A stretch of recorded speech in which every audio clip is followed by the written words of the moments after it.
We begin with the high-stakes diplomacy in Geneva, Switzerland, where U.S. President Joe Biden and Russia's President Vladimir Putin have concluded their first face-to-face summit. Both leaders have described the nearly 4 hours of talks as being positive and cordial, but there remain areas of deep division. President Putin denied that Moscow was responsible for recent cyber attacks on U.S. institutions. He also brushed aside criticism of Russia's human rights record, including the jailing of opposition leader Alexei Navalny. U.S. President Joe Biden spoke about the reason for this face-to-face meeting and what he wanted to make clear to President Putin.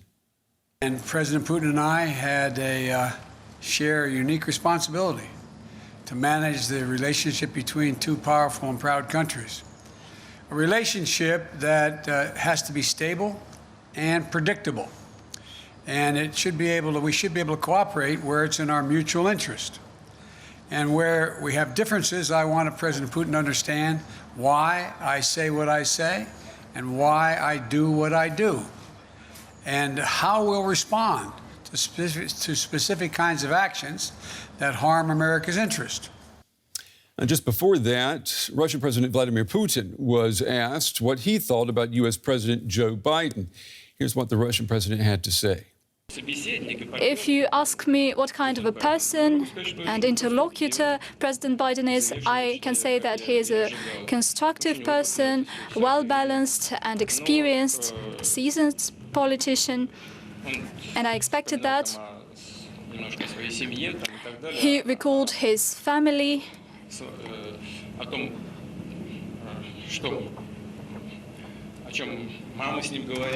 and conversations he had with his mother.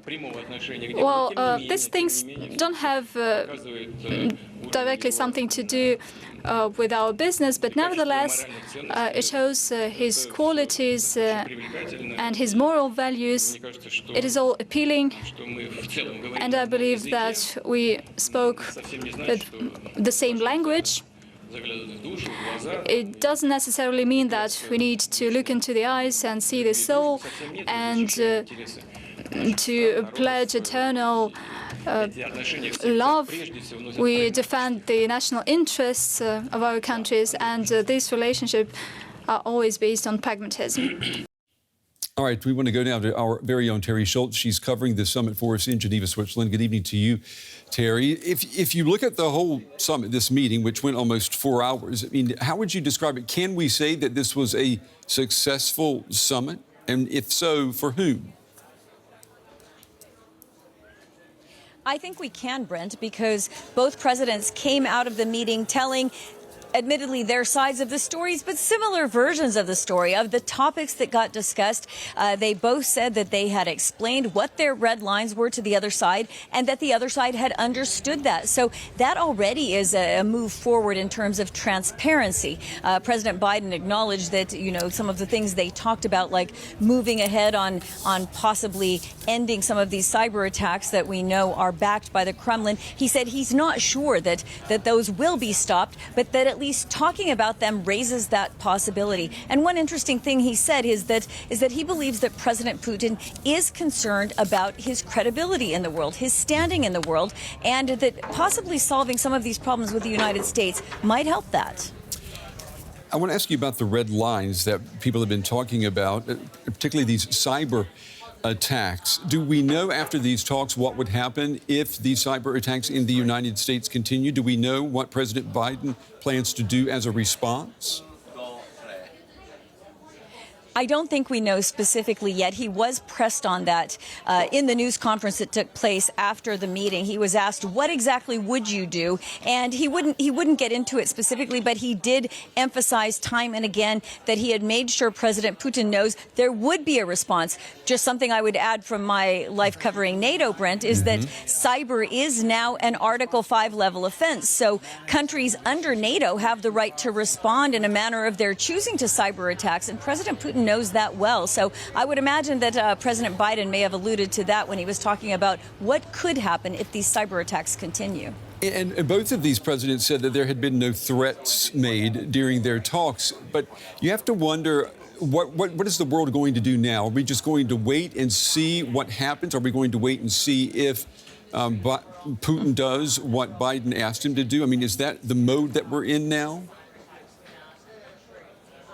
I'm not sure, but I think possibly there will be a period now of waiting to see if the, not pledges so much, but understandings that were brought about by this meeting do take effect. And I think cyber is one of those areas where we will see very quickly, because there have been just almost constant cyber attacks, some of them huge and very crippling on the United States. And this is another interesting thing President Biden said. He said that he thought people in the room there, in their larger meeting, began to understand that this could very much hurt Russia directly if these cyber attacks were to continue. If, for example, when fuel supplies are harmed in the United States, that will definitely come around to affect Moscow as well. And we know that at summits, symbolism is very important.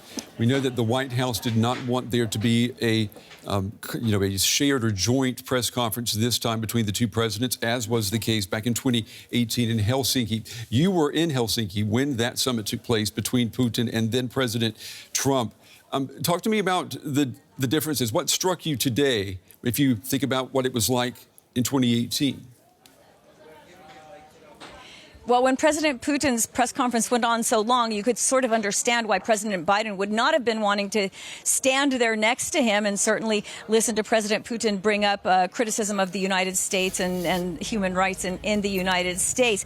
But thinking back to Helsinki, that was honestly a circus, that press conference. I remember you had President Biden give President Trump a gift of a ball, which he tossed out to the audience, and everyone said, "Oh my gosh, there's got to be a listening device in that ball." I mean, there were just moments like this that were truly, literally jaw-dropping at that press conference. Hearing President Trump say he trusted Putin over his own intelligence agencies, nothing like that happened at this very sober press conference today. And I don't think anyone could have imagined President Biden acting this way. Yeah, you have a very good memory, though. I think it was a soccer ball that was given to Trump, and I think the White House confirmed that it was checked for any bucks.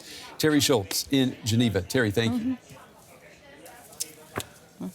And our coverage continues here at the Big Table with our chief international editor, Richard Walker. So, Richard, what would you say? What were the main takeaways from this summit? Yeah, well, I think, the contrast couldn't be clearer, could it, as Terry's example shows. And I think, really, you have a sense of sort of so far, so good. You know, the relationship between the US and Russia, both sides did agree on this, that it was pretty much at its lowest level since the end of the Cold War. And it's hit some pretty deep lows during that time. And the two leaders came out in their separate press conferences really delivering essentially quite similar messages about the key agreements and the key steps that had been agreed to. There wasn't, Joe Biden didn't come out and say everything that Vladimir Putin just said is nonsense. He actually indicated a couple of times in his press conference that he'd been watching Vladimir Putin and really didn't contradict anything. And now there are steps which are taken in a couple of areas, particularly in this area of strategic stability, and maybe we can talk about that in a moment, where they've started a dialogue and they've made some pretty bold statements. For instance, a joint presidential statement from the Kremlin and from the White House saying that nuclear war cannot be won and must never be fought, and kind of recommitting the two sides to this idea of arms control, which is something that has been really kind of almost on its last legs the last few years. Several arms control treaties, one side has either pulled out or they've expired, and the two sides saying, actually, no, we really kind of have to deal with this stuff. And that's a change. That is a change, and it's important to hear that. But at his press conference, President Putin, when asked about the cyber attacks coming from Russia, targeting the U.S., he again denied any responsibility for that. So with that, the story hasn't changed one bit coming from the Kremlin. Yeah, and that's going to be one of the tests of this era. If the two sides are recommitting to arms control, we're not in those old days of up to the 1980s and, some treaties which came beyond that, where you're really saying, OK, big nuclear weapons, how many do you have of which type, and trying to get the numbers down. In the era of cyber war and other high-tech aspects of the military, like AI weapons, autonomous weapons, stuff like that, where algorithms,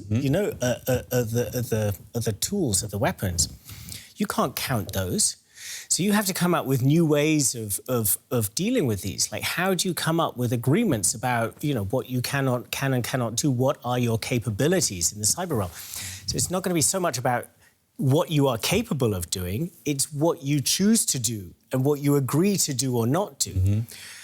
But even that is difficult because in the world of cyber, everything is deniable. Mm-hmm. It's not absolutely like cast iron. You can say like a missile has just landed. Well, I know where that came from. Yeah, there's some psychology here too at play. It seems like President Biden is trying to give Putin, we know this respect that Putin wants so badly by suggesting in the press conference that he's the president of Russia and he has the power and the authority to control his defenses and his weapons and the cyber infrastructure of his country. So he's trying to give something to Putin so that Putin will also give him the predictability of saying there will be no more attacks. Would you agree with that? Well, yeah. I mean, I think Biden was trying to kind of cast a new level of respect, Obama made the mistake of once referring to Russia as a regional power, and this was seen as, this was seen as a diplomatic mistake. This only made Vladimir Putin want to prove his own power more. Donald Trump went in the opposite direction. He sort of flattered Putin. It was almost bizarre. What Joe Biden said in the early part of his press conference, saying that, these two nations have a unique responsibility because they have the largest nuclear arsenals. They both have thousands of nuclear weapons. Even China only has hundreds. I mean, it is a totally different level. And as proud nations, it's their responsibility to deal with that.